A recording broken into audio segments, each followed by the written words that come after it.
Hello, hope all is well. So I thought I'd do an update on the main preset that I'm using since firmware 8 has been released for the FM3. As you might have seen on some of my previous videos, the main amp that I was using, the Fractal D60 More model that's within the Fractal unit, was upgraded or updated, shall we say, to Mark II specs. So the amp model was like completely overhauled within the Fractal unit.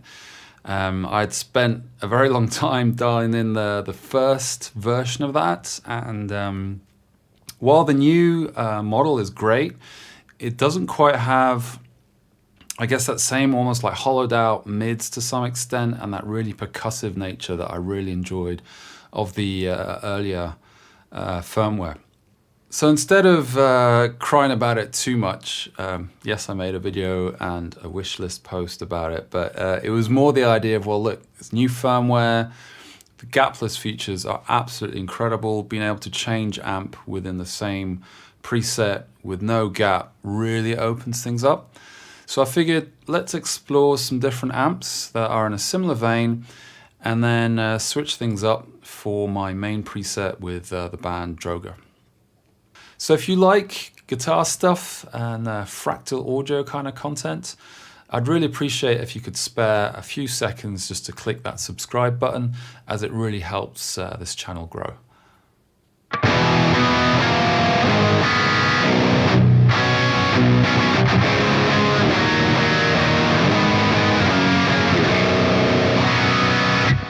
The big change with the band this year is that we've upgraded to a stereo in-ear feed for all of us, which has made, I think, the hugest difference in terms of tone and separation and how we hear ourselves, not only in practice, but on stage, of course. And seeing as I'm the only guitarist and we have these stereo in-ears now, I figured, well, now's a good time perhaps to try a stereo setup. I'm aware of the dangers, of going stereo out for live. Seeing as I'm the only guitarist, the way I've set it up is that I'm using pretty similar cabs on both sides, so they're hard pan cabs, and then I've only got one sort of stereo effect, which is a delay. But that's there's no huge separation between them, or I'm not using some crazy phasing tricks or anything like that. It's simply I've got hard pan, slightly different cabs to give me a bit of a wider sort of stereo image or a wider kind of sound live. And then I've got a delay on top of that, which will expand on that even more.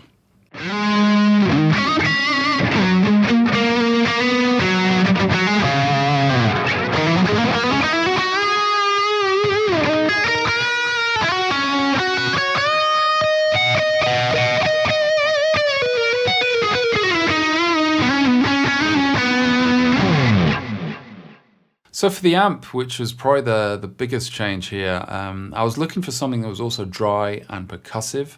And there's a few amps that other people had suggested, I think, and also ones that I'd played in the past. And the one I ended up on was the Spawn Q-Rod OD2-1. It's a lot to take in, but essentially it's the Spawn Quick Rod.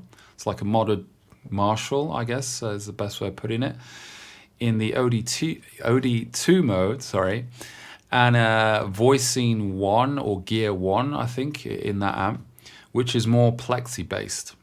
I was messing around with OD2-2, which is also on there.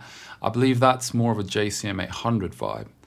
But the OD2-1 seemed to have more of a percussive feel, and it's something I kind of preferred.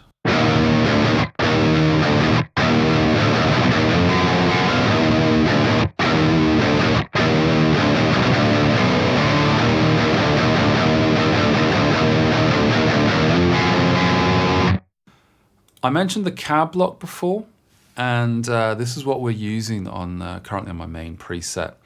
So it's actually a pair of Ownhammer cabs from their low-tuned pack. So these two, they're hard pan. The only thing I'm doing here is to compensate for levels. So in my DAW, I could see that one side was slightly above the other. And so what I've done is slightly lower that in terms of levels so that the stereo field per se, or the levels going out on both speakers, are pretty much equal. I mean, it's not exact, but they're pretty much equal. So hard pan cabs, and then after that, I've got my multiband compressor that's sort of controlling those lower mids, that kind of build up. And then for the EQ block, we've got a low cut of 80. I raised the high cut to 10K here.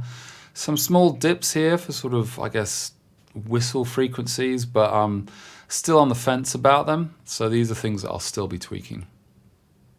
And one of the other big changes is that I'm only using a filter block to boost at the start at a fairly conservative setting. So it's like a 5 dB boost. There's an 80 Hertz low cut, around a 10K high cut.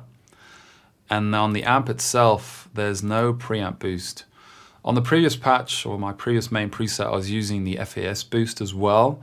So I was double boosting into the amp, as I quite liked the way that responded.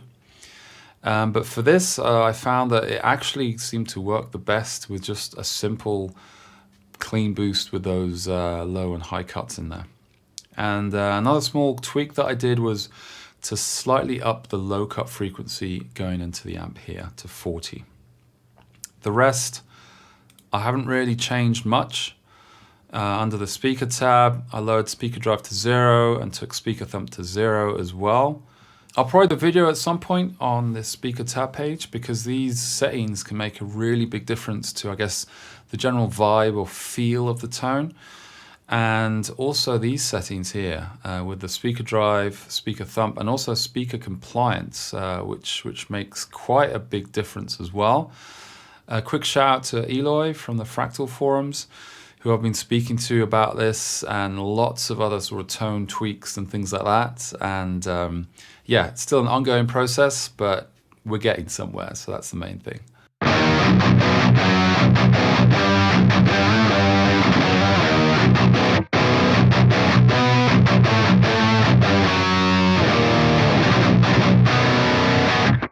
And here's a quick trick or tweak that I found, at least for the way I set up delays. So the way we have our delays set is that there's no trails per se. So on my delay scene, which is this one, the gate turns off and the delay is active. It's a digital stereo. We're using the killdry feature here as well. There's a bit of mix. But as you can see here in the bypass mode, it's on mute out. So by doing this, when I turn off the delay, or in this case we'll switch scenes, it will completely mute. And the reason I'm using mute out is to add more drama to some of the transitions that we do. So there's some parts where, you know, you'll add delay and it really sort of widens the sound and pads things out. And then suddenly you go back to the main scene and it focuses everything back down and turns off those delays and there's no trails. What I was finding is that when we're switching to a delay scene, that sometimes, well, you'd hear the previous riff in the delay repeats for a short moment, and then it would, you know, catch up per se to the riff that you were playing.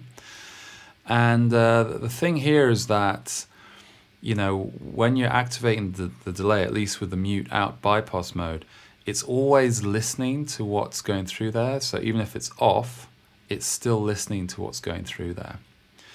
And the way I went around it is I simply, on the main scene that I use a different channel. I guess there's two ways of doing it. You could set the bypass mode to mute in, or in my case, I just left it as mute out. Killdry is on here. I just set the input gain to 0. So it's not listening to any signal that's coming into that delay block per se. And the thing here is that, you know, when you're switching then to your delay scene, and I'm switching scenes as well, there's no previous sound that's within the delay block.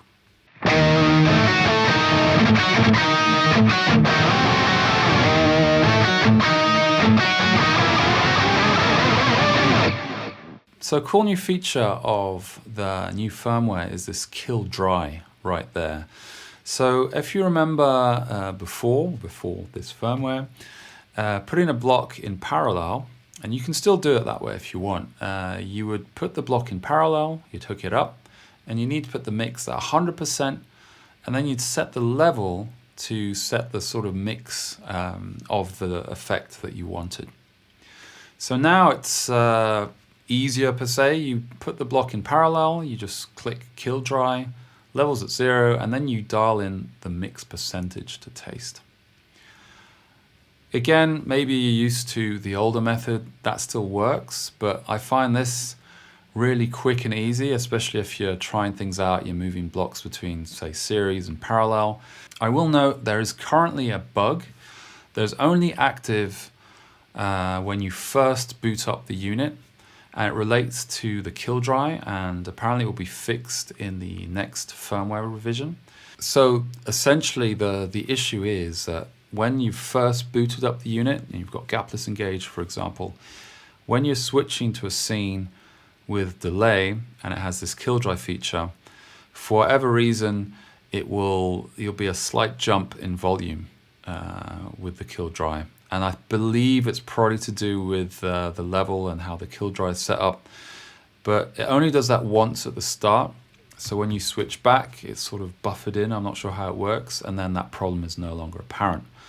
I'd bear that in mind if you set up your patches, and like me or like the band, we use MIDI to do our switches. So in the first band practice I had with this new patch or this new preset set up, when we changed to the delay scenes, there was a sudden slight jump in volume of the delay as it went on. And thereafter it was fine, of course. So just bear that in mind until the next firmware revision.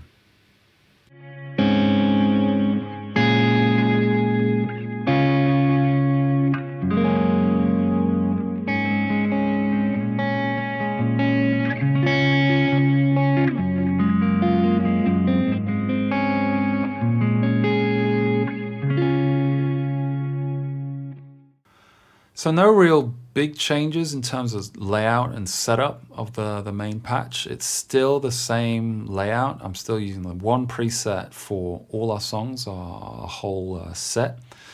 And the cool thing is now, which is a bit freaky at first, but actually really cool, is that as we're playing to a click track, we've got a laptop set up that's also doing some extra effects and sort of synth stuff to our live sound.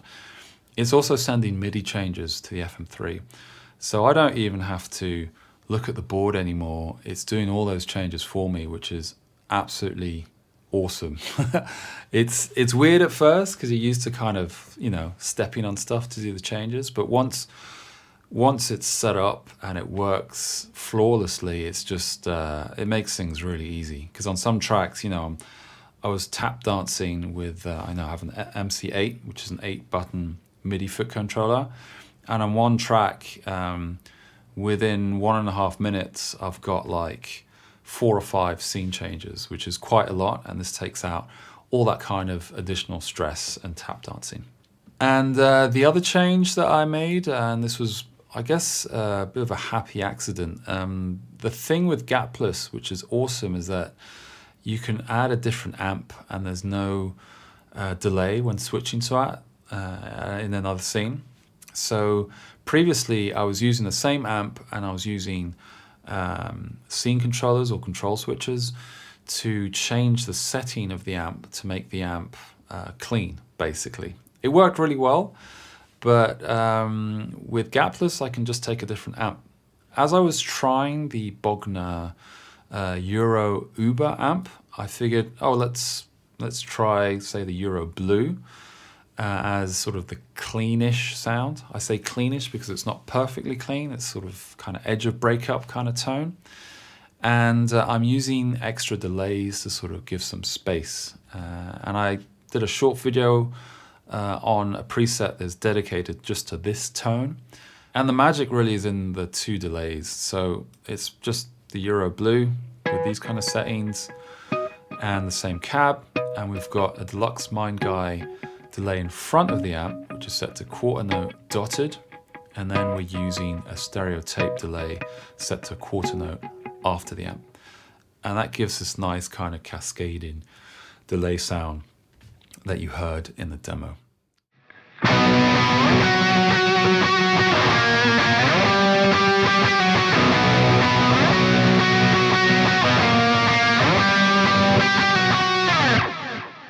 And one last change to my pedal board is that because the laptop is doing the MIDI changes, I no longer need the extra MIDI controller on the pedal board. So it's opened things up for 2 extra pedals on the board, and I'm using Digitech Fractal, which I'm only using sparingly for now, not for actual sort of feedback, but on certain sort of drawn out sort of chord passages to give it a bit more depth or weight so that things resonate more. And I'm using the TC Flashback 2 as another delay in front of the FM3. And I'm only using this delay on certain parts for the really easy self-oscillation feature. So I can add another delay, and that's what you heard at the start on the noise part. So I can add this extra delay that's in front of the FM3, and when I hold down on the Flashback 2, it will self-oscillate, and it gives this extra kind of vibe on some transitions. And also when I want to create extra noise, I've got self-oscillation, which I can easily mess around with a pedal on the board. So just to finish off, I also saved a version of this preset, which you can download within my preset download link below, without my custom cabs. You saw there, that's the Ownhammer cabs, but I set it up with the Euro Uber V30, a bit like in my other videos. So we're using 2 57 mic'd cabs that are hard pan, so they're fairly similar. And then I've just set the levels so they're hitting around the same level on both the right and the left speaker. So then you can mess around with the same preset. You can dial in different cabs to your liking, and then you can check out the Spawn or Splawn Quick Rod amp to see if that's something for you. So thanks for watching. Hope to see you in the next one. Take care.